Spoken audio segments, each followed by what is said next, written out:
हर हर महादेव। ओम नमः शिवाय। भक्तों, क्या आपने कभी महसूस किया है कि जीवन में परेशानियां एक के बाद एक आती चली जाती हैं? कभी घर में आर्थिक चिंता, कभी परिवार में तनाव, कभी किसी अपने की चिंता, तो कभी मन में ऐसा बोझ कि समझ ही नहीं आता कि किससे अपनी बात कहें। ऐसे समय में मनुष्य भगवान की ओर देखता है और कहता है, हे भोलेनाथ, अब आप ही मेरा सहारा है। आज सोमवार के इस पावन अवसर पर हम सुनने जा रहे हैं एक ऐसी भावपूर्ण शिव भक्ति कथा, जो हमें ये संदेश देती है कि कठिन परिस्थितियों में भी भगवान शिव पर विश्वास, अच्छे कर्म और धैर्य नहीं छोड़ना चाहिए। ये कथा एक भक्ति प्रेरक लोककथा के रूप में प्रस्तुत है। इसे श्रद्धा और आध्यात्मिक संदेश के लिए सुने, किसी निश्चित चमत्कार की गारंटी के रूप में नहीं। कहते हैं कि सोमवार भगवान शिव की आराधना के लिए विशेष रूप से प्रिय माना जाता है। इस दिन भक्त जलाभिषेक करते हैं, बेलपत्र अर्पित करते हैं और ओम नमः शिवाय का जाप करके अपने मन को महादेव के चरणों में समर्पित करते हैं। एक छोटे से गांव में सोमनाथ नाम का एक गरीब लेकिन अत्यंत श्रद्धालु व्यक्ति रहता था।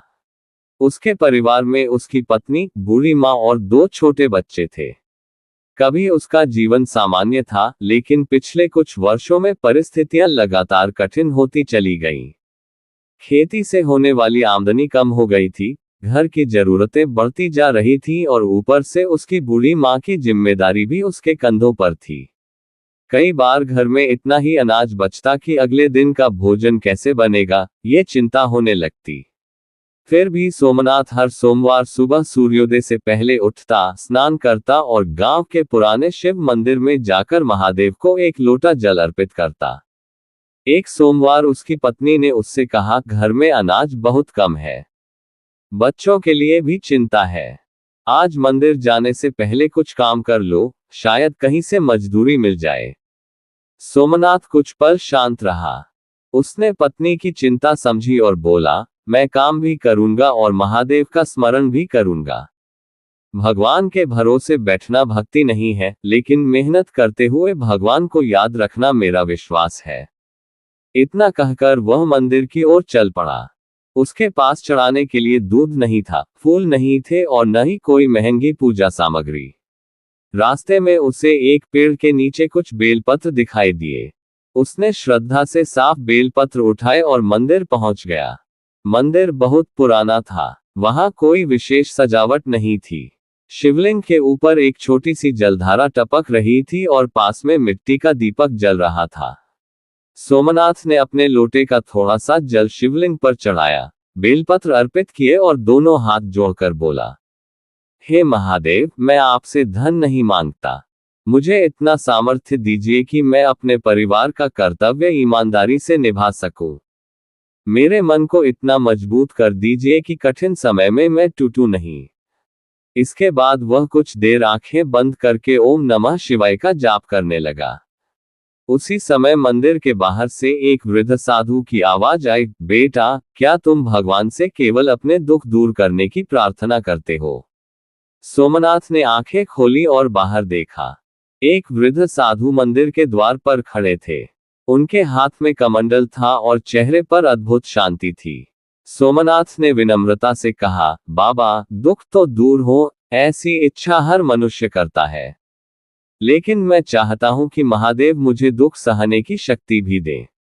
साधु मुस्कुराए और बोले, यही बात याद रखना। कई लोग भगवान से कहते हैं कि मेरी राह से पत्थर हटा दो, लेकिन सच्चा भक्त कभी कभी यह भी कहता है कि मुझे इतना मजबूत बना दो कि मैं उन पत्थरों के बीच से भी रास्ता बना सकूं। सोमनाथ ने साधु के चरण छुए। साधु ने उससे पूछा, अगर आज तुम्हें बहुत बड़ा धन मिल जाए तो तुम क्या करोगे?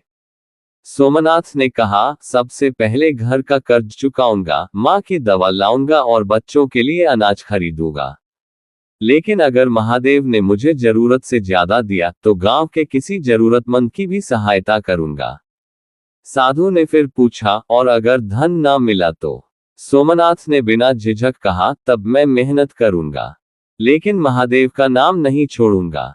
साधु कुछ क्षण तक उसे देखते रहे और बोले, तुम्हारी सबसे बड़ी संपत्ति तुम्हारे घर में रखा अनाज नहीं, तुम्हारा यह विश्वास है। सोमनाथ ने साधु को प्रणाम किया और घर की ओर चल पड़ा। लेकिन रास्ते में उसे एक ऐसी घटना दिखाई दी जिसने उसके सामने एक नई परीक्षा खड़ी कर दी। गांव के बाहर एक गरीब वृद्ध व्यक्ति भूख से परेशान बैठा था। उसके पास खाने के लिए कुछ भी नहीं था। सोमनाथ के पास भी घर ले जाने के लिए केवल थोड़ी सी रोटी थी। उसके मन में तुरंत अपने बच्चों का ख्याल आया। उसने सोचा, अगर यह रोटी दे दी तो घर में क्या होगा। वह आगे बढ़ गया, लेकिन कुछ कदम बाद उसके कानों में मंदिर में कहीं साधु की बात गूंजने लगी, तुम्हारी सबसे बड़ी संपत्ति तुम्हारा विश्वास है। सोमनाथ वापस लौटा। उसने अपनी रोटी उस वृद्ध के हाथ में रख दी और बोला, बाबा, मेरे घर में भी कमी है, लेकिन आज आप इसे स्वीकार कर लीजिए। महादेव पर विश्वास है, मेरे बच्चों के लिए कोई ना कोई रास्ता जरूर बनेगा। वृद्ध ने रोटी ली और उसकी आंखों में आंसू आ गए। उन्होंने कहा, बेटा, तुमने आज मुझे भोजन नहीं दिया, तुमने मुझे यह विश्वास दिया है कि दुनिया में अभी भी इंसानियत जीवित है। सोमनाथ वहां से चला गया। उसे क्या पता था कि जिसे वह एक साधारण वृद्ध समझकर भोजन दे आया है, उसके पीछे महादेव की एक ऐसी लीला छिपी है जो उसके पूरे जीवन की दिशा बदलने वाली थी। अगले दिन सुबह सोमनाथ के घर के बाहर एक व्यक्ति आया और उसने कहा, तुम्हारे लिए काम है, लेकिन ये काम आसान नहीं है। अगर तुम इसे पूरा कर सको तो तुम्हारी कई महीनों की आर्थिक समस्या दूर हो सकती है। सोमनाथ ने काम स्वीकार कर लिया। लेकिन वह काम क्या था? वह वृद्ध आखिर कौन था? अब आगे की कथा सुनिए। अगली सुबह जब सूरज निकला तो सोमनाथ के घर के बाहर वही व्यक्ति खड़ा था जिसने उसे एक कठिन काम का प्रस्ताव दिया था। उसने कहा, गांव से कुछ दूर एक पुरानी हवेली है। वहां कई दिनों से सफाई और मरम्मत का काम रुका हुआ है। अगर तुम पूरे 7 दिन ईमानदारी से काम करोगे तो तुम्हें इतनी मजदूरी मिलेगी कि घर का कुछ कर्ज चुका सकोगे। सोमनाथ ने तुरंत काम स्वीकार कर लिया। वह जानता था कि उसके परिवार को पैसों की जरूरत है, लेकिन काम आसान नहीं था। हवेली बहुत पुरानी थी, दीवारें टूट रही थीं और चारों ओर मिट्टी और पत्थर जमा थे। पहले दिन से ही उसने पूरी ईमानदारी से काम शुरू कर दिया। वह सुबह महादेव का नाम लेकर निकलता और शाम तक मेहनत करता। उसके साथ काम करने वाले कुछ लोग काम में लापरवाही करते, लेकिन सोमनाथ कहता, मेहनत हमारे हाथ में है, परिणाम महादेव के हाथ में। तीसरे दिन काम करते समय उसे मिट्टी के नीचे एक पुराना संदूक दिखाई दिया। उसने उसे बाहर निकाला। संदूक काफी भारी था। जब उसने आसपास के लोगों को बुलाया तो सबकी नजर उस संदूक पर टिक गई। एक मजदूर ने कहा, इसे खोलो, शायद इसमें सोना चांदी हो। संदूक खोला गया। अंदर पुराने सिक्के, कुछ आभूषण और कीमती वस्तुएं थीं। सब लोग हैरान रह गए। किसी ने कहा, सोमनाथ, तुम्हारी किस्मत खुल गई। इसे अपने पास रख लो, आखिर तुम्हें ही तो मिला है। सोमनाथ कुछ क्षण चुप रहा। उसके मन में तुरंत अपने परिवार का विचार आया। घर में अनाज नहीं था, माँ की दवा के पैसे नहीं थे और बच्चों की जरूरतें पूरी करना कठिन हो रहा था। उसके सामने 2 रास्ते थे। एक रास्ता था ईमानदारी, जिसमें उसे अपनी गरीबी के साथ वापस घर जाना था। दूसरा रास्ता था लालच, जिसमें वह संदूक छिपाकर अपने परिवार की सारी परेशानियां दूर कर सकता था। उसने आंखें बंद की और मन ही मन कहा, हे महादेव, मुझे सही रास्ता चुनने की शक्ति दीजिए। फिर उसने संदूक उठाया और उस व्यक्ति के पास ले गया जिसने उसे काम दिया था। उसने कहा, मालिक, ये हमें जमीन के अंदर मिला है। यह मेरा नहीं है। आप इसके वास्तविक मालिक को खोजिए। वहां मौजूद लोग हैरान रह गए। मालिक ने पूछा, तुम्हें पता है इसमें कितना धन है? तुम चाहो तो इसे लेकर भाग सकते थे। सोमनाथ मुस्कुराया और बोला, मैं गरीब हूं, लेकिन बेईमान नहीं। मेरे घर में भूख हो सकती है, लेकिन मैं अपने बच्चों को चोरी का धन नहीं खिलाना चाहता। मैं चाहता हूं कि वे कम धन में भी ईमानदारी से जीना सीखें। उस व्यक्ति ने सोमनाथ को ध्यान से देखा। फिर उसने कहा, तुम्हारी परीक्षा धन से नहीं, तुम्हारे चरित्र से हो रही थी। लेकिन सोमनाथ अभी भी नहीं समझ पाया था कि यह सब क्यों हो रहा है। 7वें दिन काम समाप्त हुआ। सोमनाथ को उसकी मजदूरी मिली। वह पैसे लेकर घर की ओर चला। रास्ते में वही वृद्ध साधु फिर दिखाई दिए। सोमनाथ उनके चरणों में झुक गया। साधु ने पूछा, बेटा, अगर तुम उस संदूक का धन रख लेते तो तुम्हारे घर की सारी परेशानी दूर हो जाती। फिर तुमने उसे क्यों लौटा दिया? सोमनाथ ने कहा, बाबा, मेरे घर की परेशानी धन से दूर हो सकती है, लेकिन अगर मेरे मन में बेईमानी आ गई तो मेरी आत्मा की शांति चली जाएगी। मैं महादेव से सुख मांगता हूं, लेकिन ऐसा सुख नहीं चाहता जिसके पीछे किसी दूसरे का अधिकार छिपा हो। साधु की आंखों में संतोष दिखाई दिया। उन्होंने कहा, याद रखो, महादेव की भक्ति केवल मंदिर में जल चढ़ाने से नहीं पहचानी जाती।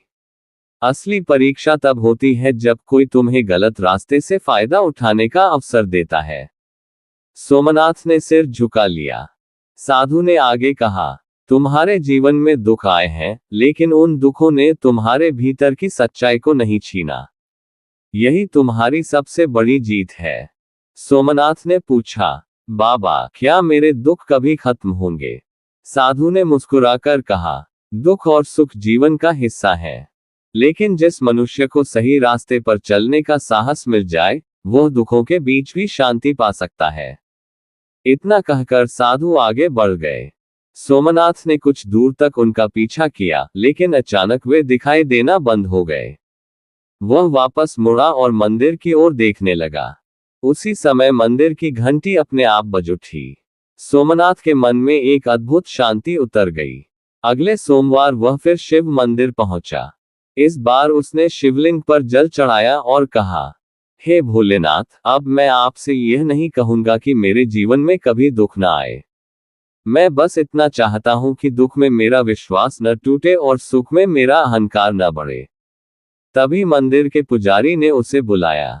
पुजारी ने कहा, सोमनाथ, आज सुबह मंदिर के बाहर किसी ने तुम्हारे लिए यह थैला रखा है। सोमनाथ ने थैला खोला। उसमें अनाज, दवाइयां और कुछ धन था। साथ में एक छोटा सा कागज था जिस पर लिखा था, जिसने भूखे को भोजन दिया उसे महादेव कभी अकेला नहीं छोड़ते। सोमनाथ की आंखों से आंसू निकल पड़े। उसे उसी वृद्ध साधु की याद आई। अब उसके मन में एक ही प्रश्न था, क्या वह साधु स्वयं महादेव थे? लेकिन कहानी का सबसे बड़ा रहस्य अभी बाकी था। उसी रात सोमनाथ को स्वप्न आया। उसने देखा कि वह वही पुराना शिव मंदिर है। मंदिर में तेज प्रकाश फैल रहा है। शिवलिंग से दिव्य ज्योति निकल रही है और उसी प्रकाश के बीच भगवान शिव का विशाल स्वरूप दिखाई दे रहा है। महादेव ने कहा, वत्स, तुमने मुझसे अपने दुख दूर करने के लिए नहीं, बल्कि दुख सहने की शक्ति मांगी थी।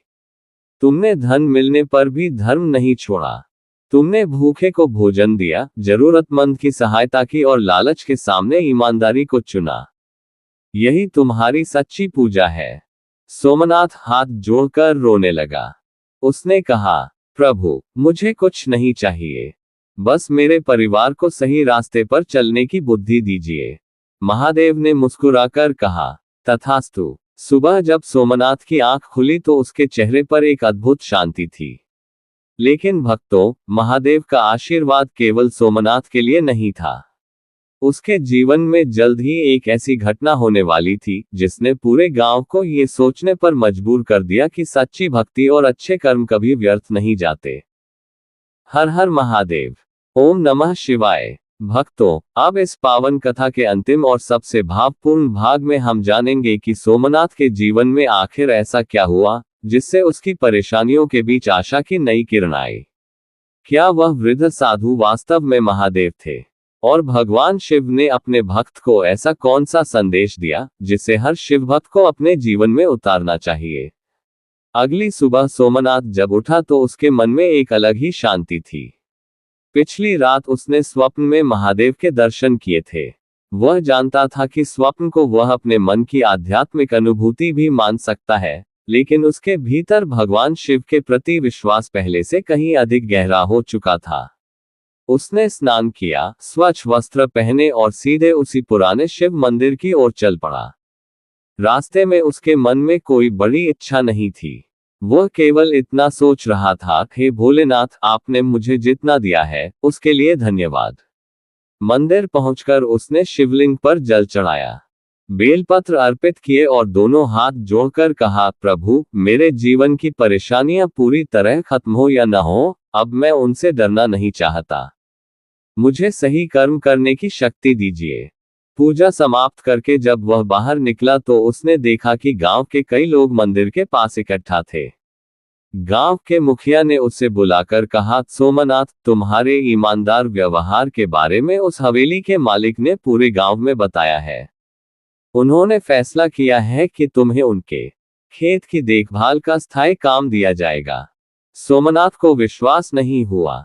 जिस काम को उसने केवल 7 दिनों की मजदूरी समझकर स्वीकार किया था, वही अब उसके परिवार के लिए स्थायी आय का साधन बनने वाला था। उसने तुरंत हाथ जोड़कर कहा, यह महादेव की कृपा है। मुखिया ने कहा, लेकिन तुम्हारी ईमानदारी भी तुम्हारी अपनी है।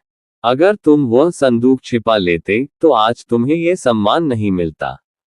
सोमनाथ ने मुस्कुराकर कहा, महादेव ने मुझे यही तो सिखाया है कि सही रास्ता हमेशा आसान नहीं होता, लेकिन अंत में वही मन को शांति देता है। धीरे धीरे उसके घर की परिस्थितियां सुधरने लगी। नियमित काम मिलने लगा। घर में अनाज की कमी कम होने लगी। उसकी मां की दवाइयां समय पर आने लगी और बच्चों की पढ़ाई भी जारी रहने लगी। लेकिन सोमनाथ ने अपनी पुरानी आदत नहीं बदली। हर सोमवार वह शिव मंदिर जाता। वह अब भी साधारण जल चढ़ाता था। वह अब भी बेलपत्र अर्पित करता था। और सबसे महत्वपूर्ण, वह अब भी जरूरतमंद लोगों की सहायता करता था। एक दिन उसके पास गांव का एक गरीब किसान आया। उसकी फसल खराब हो गई थी और उसके घर में भोजन की कमी थी। उसने सोमनाथ से मदद मांगी। सोमनाथ ने बिना देर किए अपने घर से अनाज निकाला और उसे दे दिया। उसकी पत्नी ने पूछा, हमारे पास भी तो सीमित अनाज है, तुमने इतना सब क्यों दे दिया? सोमनाथ ने मुस्कुराकर कहा, जिस दिन मैंने भूखे व्यक्ति को अपनी रोटी दी थी, उसी दिन मैंने सीखा था कि महादेव पर विश्वास का अर्थ केवल मांगना नहीं, बांटना भी है। उसकी पत्नी की आंखों में भी श्रद्धा आ गई। कुछ समय बाद सोमनाथ ने गांव में एक छोटा सा अन्न भंडार शुरू किया। गांव के जिन परिवारों के पास फसल अधिक होती, वे उसमें थोड़ा अनाज जमा कर देते और जरूरत के समय गरीब परिवार वहां से अनाज ले सकते थे। धीरे धीरे यह व्यवस्था पूरे गांव में प्रसिद्ध हो गई। अब कोई परिवार भूखा नहीं सोता था। सोमनाथ ने कभी इसका श्रेय अपने नाम नहीं लिया। वह हमेशा कहता, यह महादेव की सेवा है, मेरा काम केवल माध्यम बनना है। भक्तों, एक दिन सावन का सोमवार था। मंदिर में विशेष पूजा चल रही थी। सोमनाथ भी वहां बैठा था। तभी मंदिर के द्वार पर वही वृद्ध साधु दिखाई दिए। सोमनाथ उन्हें देखते ही उठ खड़ा हुआ। वह दौड़कर उनके चरणों में गिर गया और बोला, बाबा, इतने दिनों बाद कहाँ चले गए थे? मैंने आपको हर जगह खोजा। साधु मुस्कुराए और बोले, जिसे तुम बाहर खोज रहे थे, वह तो तुम्हारे भीतर विश्वास बनकर मौजूद था। सोमनाथ ने कहा, बाबा, आप कौन हैं? मुझे आज सच बता दीजिए। साधु ने उसकी ओर देखा। कुछ क्षण के लिए मंदिर का वातावरण बिल्कुल शांत हो गया। फिर साधु बोले, जिसे तुम महादेव कहते हो, उसे पहचानने के लिए हमेशा आंखों से दर्शन जरूरी नहीं होते। कभी वह मंदिर के शिवलिंग में दिखाई देते हैं, कभी किसी भूखे व्यक्ति के रूप में, कभी किसी जरूरतमंद की पुकार में और कभी तुम्हारे अपने विवेक की आवाज बनकर। सोमनाथ की आंखों से आंसू बहने लगे। उसने पूछा, तो क्या आप स्वयं भगवान शिव थे? साधु ने केवल मुस्कुराकर कहा, यह जानने से अधिक महत्वपूर्ण यह समझना है कि तुमने मेरी परीक्षा में क्या सीखा। इतना कहकर उन्होंने सोमनाथ के सिर पर हाथ रखा। उसी क्षण मंदिर की घंटियां बजने लगी। सोमनाथ ने आंखें बंद कर ली। जब उसने आंखें खोली तो साधु वहां नहीं थे। मंदिर के शिवलिंग पर सूर्य की किरणें पड़ रही थी और पूरा शिवलिंग दिव्य प्रकाश से चमक रहा था। सोमनाथ समझ गया कि उसके लिए सबसे बड़ा चमत्कार कोई अचानक मिला धन नहीं था। सबसे बड़ा चमत्कार था उसके भीतर बदल चुका मन। वह अब दुख से भागता नहीं था, वह कठिनाइयों में टूटता नहीं था, वह धन मिलने पर अहंकार नहीं करता था, और जरूरतमंद को देखकर मुंह नहीं मोड़ता था। यही थी उसकी सबसे बड़ी प्राप्ति। भक्तों, इस कथा का संदेश बहुत गहरा है। जब हम कहते हैं कि सोमवार की यह पावन कथा सुनते ही सभी दुख दूर हो जाएंगे, तो इसे एक आध्यात्मिक प्रेरणा के रूप में समझना चाहिए। जीवन में दुख और कठिनाइयां हर किसी के सामने आती हैं। केवल कथा सुनने से हर समस्या तुरंत समाप्त हो जाएगी, ऐसा निश्चित वादा करना उचित नहीं है। लेकिन भगवान शिव की कथा हमें धैर्य, सकारात्मक सोच, सत्य, सेवा और सही कर्म की शक्ति दे सकती है। और जब हमारा मन मजबूत होता है, तो कठिन परिस्थितियों का सामना करने की हमारी क्षमता भी बढ़ती है।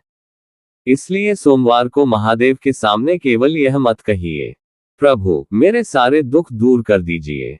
इसके साथ यह भी कहिए, प्रभु मुझे उन दुखों का सामना करने की शक्ति दीजिए, मुझे सही निर्णय लेने की बुद्धि दीजिए, मेरे हाथों से अच्छे कर्म कराए और मेरे मन में आपका स्मरण बनाए रखिए। यदि संभव हो तो सोमवार के दिन भगवान शिव का जलाभिषेक करें, बेलपत्र अर्पित करें, ओम नमः शिवाय का जाप करें और अपनी सामर्थ्य के अनुसार किसी जरूरतमंद की सहायता करें। व्रत रखना आपकी व्यक्तिगत श्रद्धा और स्वास्थ्य के अनुसार हो, भक्ति केवल उपवास पर निर्भर नहीं है। और याद रखिए, जहां सच्ची श्रद्धा है, वहां आशा है। जहां अच्छे कर्म है, वहां आत्मविश्वास है। जहां सेवा है, वहां मानवता है। और जहां महादेव का स्मरण है, वहां मन को शांति पाने का मार्ग मिल सकता है। आइए कथा के अंत में भगवान भोलेनाथ से प्रार्थना करें। हे महादेव, हमारे घर में प्रेम और शांति बनाए रखिए। हमारे मन से भय और निराशा को दूर कीजिए। हमें मेहनत करने की शक्ति, सत्य बोलने का साहस और जरूरतमंद की सहायता करने का भाव दीजिए। हमारे परिवार को सद्बुद्धि दीजिए और कठिन समय में हमारा धैर्य बनाए रखिए। हे भोलेनाथ, हमें ऐसा जीवन दीजिए जिसमें हम केवल अपने लिए नहीं, बल्कि दूसरों के लिए भी उपयोगी बन सकें। अगर आपने ये पूरी कथा श्रद्धा से सुनी है, तो कमेंट में लिखिए, हर हर महादेव, ओम नमः शिवाय। और इस पावन कथा को अपने परिवार और शिव भक्तों के साथ जरूर साझा करें। हर हर महादेव, ओम नमः शिवाय।